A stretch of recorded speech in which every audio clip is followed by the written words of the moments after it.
Fireworks, military parades, air shows, a famous concert pianist, a massive garden party by the Eiffel Tower, a cobbled road and a cheese and ham sandwich. It's got to be the greatest show on earth. Well, at least the greatest show in Paris. There's more. Why not watch the whole video? And don't skip anything because I need the watch time hours. On the way to the Champs-Élysées. We have arrived. This is our 4th time in Paris now. I'll say that in French. This is our 4th time in Paris. We booked into the Pullman Hotel, which we'd chosen because it was a reasonable price and specifically because it was so close to the Eiffel Tower, where most of the Bastille Day action was going to be happening, with a big concert under the tower and what would turn out to be an absolutely amazing fireworks display. But the room left much to be desired. Still, we were only going to be sleeping, showering and shaving in it anyway. We had dinner at a little roadside cafe near our hotel. Nothing fancy, just a couple of beers with chicken and French fries, which the French just call fries.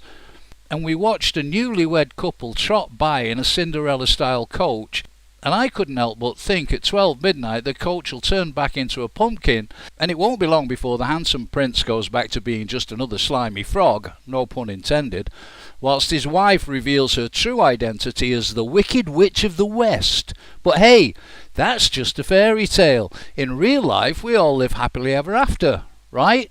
Let's get an eyeful of the Eiffel Tower before all the celebrations kick in, and you got to get up early to see it. 5:30 in the morning. 14 Juillet. It's chilly. I would say it's probably about 15, and the air smells lovely.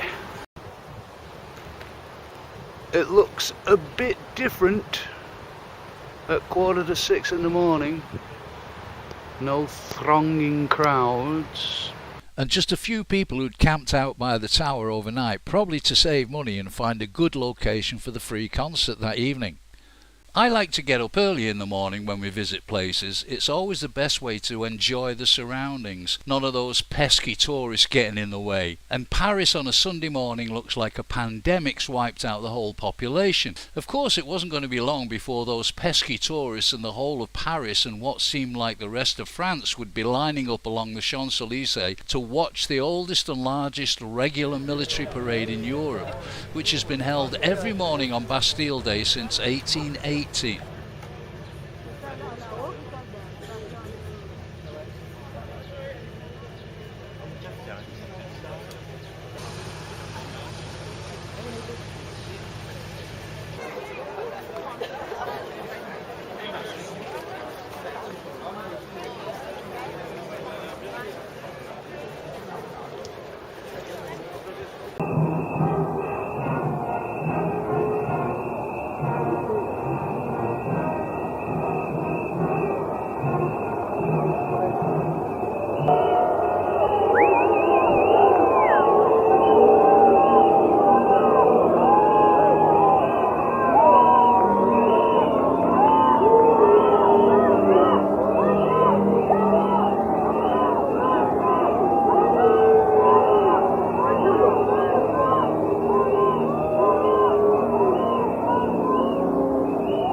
The parade passes down the Champs-Élysées from the Arc de Triomphe to the Place de la Concorde, which we followed all the way down the Champs-Élysées, where we watched the air show, which made me feel like I was at a tennis match, as one squadron of planes disappeared to my right, another appeared to my left.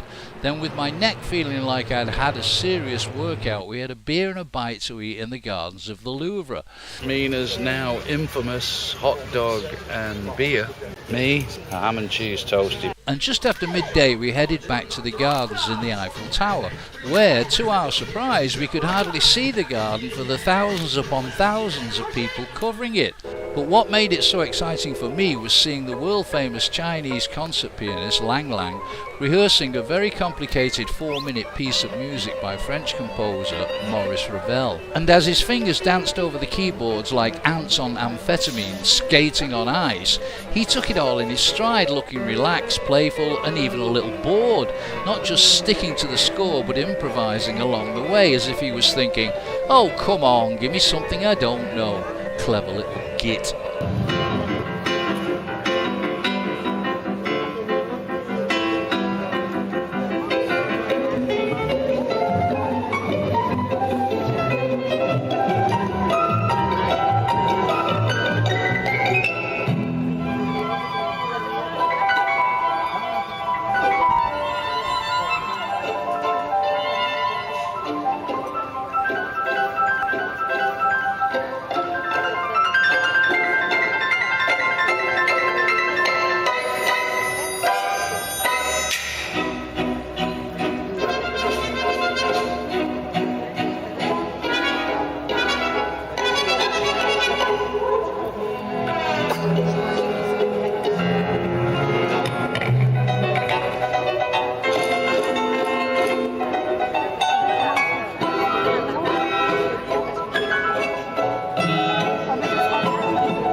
We sat there for a while, but having been so far from the stage, we decided to go back to the hotel to watch the concert on the TV, where we didn't have to join the long lines of people to get an expensive, normally cheap drink or have a long-awaited pee. Plus, our balcony was the perfect location to see the most amazing fireworks display we'd ever seen, which filled the night sky and lasted for over 40 minutes.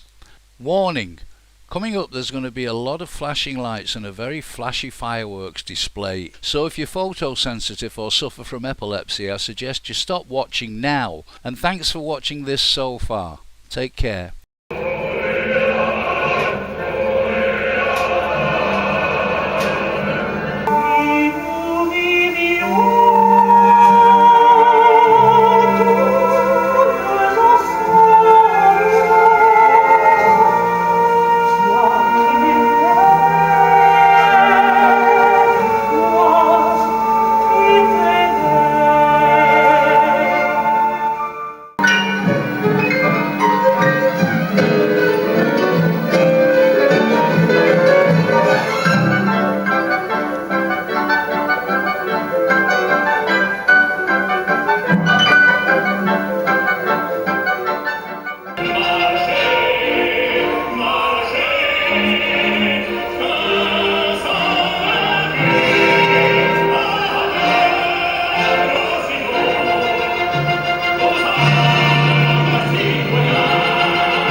Holy crap, that's it.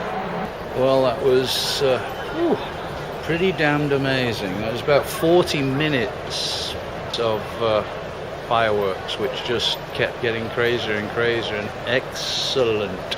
C'est magnifique. That just by itself was worth the trip.